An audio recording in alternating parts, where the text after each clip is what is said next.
the start of these rain gardens was back in 2014, and the original two are on the other side of the trellis here.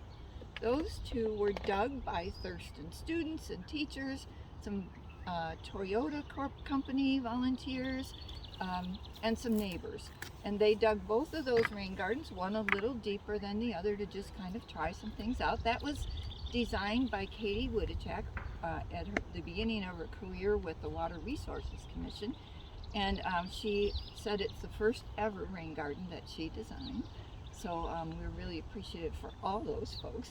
And then this part of the rain garden is the newest piece, and we dug this in 2020, early 2020, and planted it with the help of more than 80 volunteers from the neighborhood. It was just really a fun event because it was the beginning of COVID.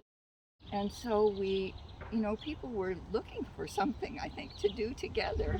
And so we were outdoors, so we felt okay not wearing masks. And then this garden was designed by Catherine Adams, and it's just beautiful. And it's more of a native plant garden than a rain garden. It takes advantage to some extent of getting the rain because it's a little bit of a swale in the middle.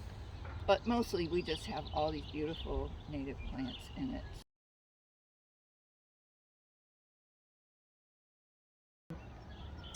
So here we have swamp buttercup. This has got these lovely little yellow flowers, and it blooms early and then for a very long time.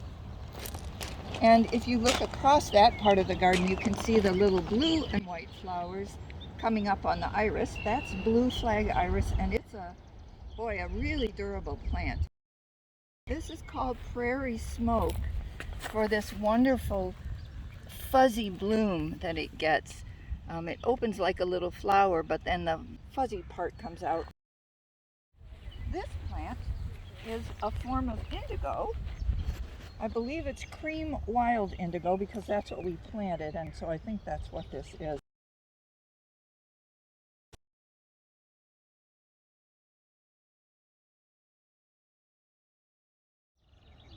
Our favorite plant of all the gardens is the major wheeler honeysuckle, growing on the trellis here, and it was planted back in 2014 with the other original rain gardens.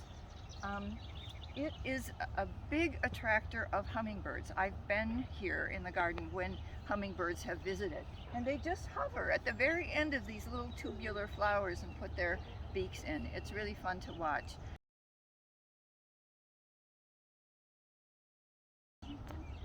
In 2019, when we had really heavy rain and all of this got very, very wet, the honeysuckle got very sick, and we didn't know for a long time why it was dying, but it just didn't do well.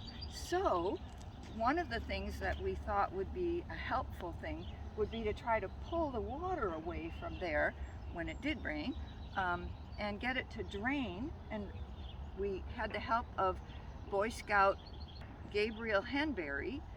He dug this little gravel path and lined it with landscape cloth and put larger rocks along the edge. And now, when it rains heavily, water from that rain garden drains right down here into the new native plant garden. And that has worked really well. I've been here to see that happen too. I've been here when it rained enough that it just kind of flowed right down here. So the design worked, and I think it was Gabriel's Eagle Scout project for that year. So we're really grateful to him and the other folks from his pack who came and worked on it together.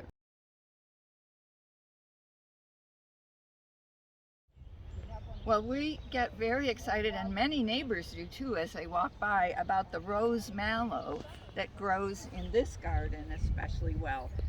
It's about half the height right now that it will be. It'll be about 4 feet tall, and it'll have a big pink hibiscus-like flower in about a month. We also will have blue vervain, blue lobelia, and a cardinal flower, which are really tall, skinny ones that flower on the outsides. And the red cardinal flower is a favorite, I think, too, of most of us because it's such a bright red color, and it really gets traction by the neighbors who come by. They all want to know what it is. So. My name is Elizabeth Moorhead. I'm the former chair of the Nature Center, and I was at the helm for the extension project that we put on here, and then the Scout project where we put the swale in. And it's just been a real joy to see the rain garden come along and change and grow, and to see the community rally around the extension garden in particular. Was just really cool. We had so many people who came to help plant and water that first year and a half, and it's been a real blessing to me. And as a community member, I appreciate having this space in here, and just all the neat animals that you see, the butterflies, and this morning we were surprised by an oriole in here, and all the blooms as they come and go through the season. It's just a really special place. We're glad to have this treasure in our neighborhood.